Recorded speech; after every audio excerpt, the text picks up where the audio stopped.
Welcome to a spooky edition of the Maglight Podcast. I'm Lou Desmond, your usual host here at Maglight, and in honor of it being that time of year, we are approaching Halloween. I thought it would be a great time to have a new group that we've been interacting with and are using some Maglight product out there in the world, the ParaCrew. Let me introduce one by one Carlos. Hello, How you Carlos. doing? Thank you for having us on. Okay, just letting you know. Matthew. Hello, thank you. Great to have you here. And Squeakers, of course. Hey, Hello, everybody. Squeakers. Hi. So let me go around and do this one by one to start with. Carlos, who are you? How'd you get into this line of work, chasing ghosts? Well, I work for a security company. That's who I am. I like to investigate. I like to check out things. And what got me into the paranormal field was TV shows like Ghost Adventures and of course, Ghost Hunters Taps.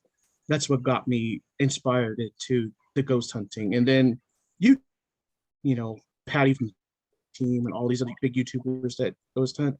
That's what got me into it. So that's I pursue my passions in ghost hunting because I believe there is something out there that could be explained scientifically. I'm sure there is. So that's why I geared on the tech side of the paranormal.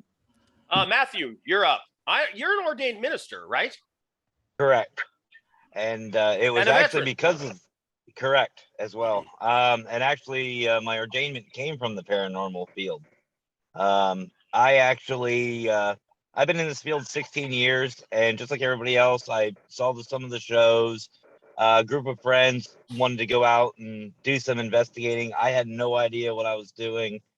Had a personal experience, absolutely fell in love with the field. And then the short version, 16 years later, ran 3 separate teams, have done over 400 investigations, professionally, we call it, and thousands of hours in the field. And now I'm a paranormal consultant. Squeakers. Hi. Well, I'm a little bit of an interesting case myself. I have seen things since I was little, like way little, and heard things, and I thought I was going completely crazy when I was a teenager. So I started researching and trying to come up with support groups and stuff for it, and there was just nothing out there. And so I started getting into the paranormal pretty heavy because I knew obviously somebody else had to seen something the same way. So I just started into doing different things on my own, and then I got into the groups, and here we are. So do you get a lot of Ghostbusters jokes, Matt? I do. Obviously, the typical one, who are you going to call? Although I like to spin it, I like to go with the Casper response. When everyone says, who are you going to call? Instead of saying Ghostbusters, I say someone else, and I just walk away. But no, we always aim to help, and that's the goal. Carlos, same question. Do people who you meet and you tell them, well, yeah, one of my sidelines is paranormal investigation. They how do they react? Oh, funny that you asked that. I'll tell you this. I get a few stories behind that one. One, I tell them that they're either like get curious and want to know more, or they get really spooked and scared and they don't want to talk to me ever again. Okay. Squeakers, when you were saying you've seen and heard things since you were little, does that still go on? Occasionally, yes. Okay. And it was more when you were younger and less now?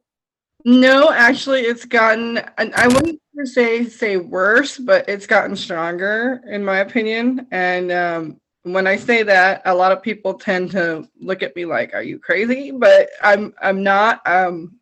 I've gotten to know a lot of people that have had the same experiences, and so that has brought. Uh-oh. I've lost Squeaker's audio. Matt, are you still there? Yes, sir. I'm still here. And Carlos, you're still there. Yeah, I'm still here. Okay, squeakers, you're muted. I don't know what happened, but if you can figure it out on your end, that'd be great. What do either of you know about squeakers' background with hearing and seeing things that other people don't see? Lurker, go ahead.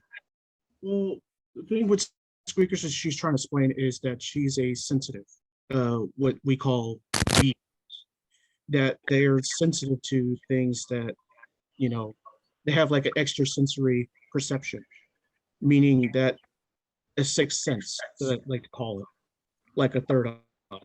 That's pretty much what she's trying to say, that she can sense things that are normally outside of our five sense perceptionary, you know. Right. So my wife would tell you if there's an opposite of that, I'm it. Like I'm not sensitive to anything.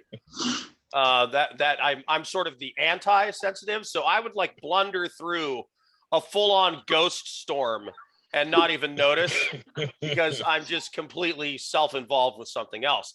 Squeakers, are you back? Yep. Can you hear me? Okay, yes, we can. Sorry about that. I don't know So what's would going you on say with that my description is accurate, that you are something of a medium, that you can sense things? Can you foretell things? Do you get visions? How does it work?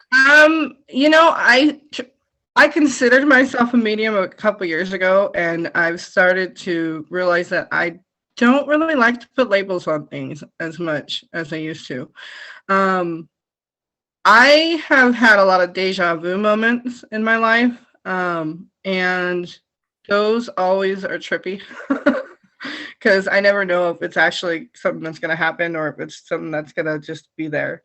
So, as a Yeah, sense, I call those, I should have held the nail tighter in my hand before I swung the hammer moments. Mm-hmm. exactly.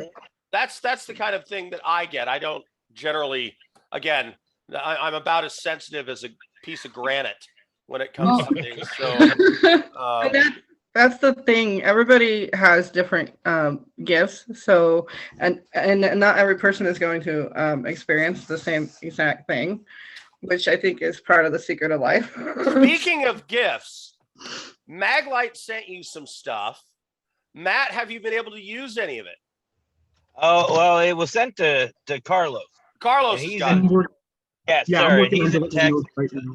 Matthew, Yeah, you gotta get in touch with us so that more than just one team member is getting to play with the Maglite product. Carlos, Oh, what have you been able to trust me. use? The blood tracker light. This one's the green one. This is my favorite. Right? Okay.